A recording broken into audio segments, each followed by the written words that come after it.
கஷ்டப்படும் போது நமக்கு உதவுவாரில்லை, கடன் பட்ட போது அதை தீர்ப்பவரில்லை. இஷ்டப்பட்ட தெய்வங்கள் எல்லாம் கும்பிட்டு பார்த்தாச்சு, நம்ம கஷ்டங்களை தீர்க்க அவை முன் வரவில்லை.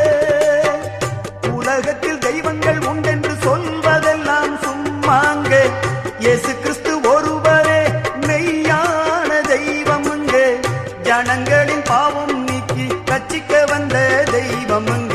உனக்கொருவர் இருக்கின்றார், உன்னை விசாரிக்க துடிக்கின்றார், உன்னையும் என்னையும் இயேசு நேசிக்கிறார்.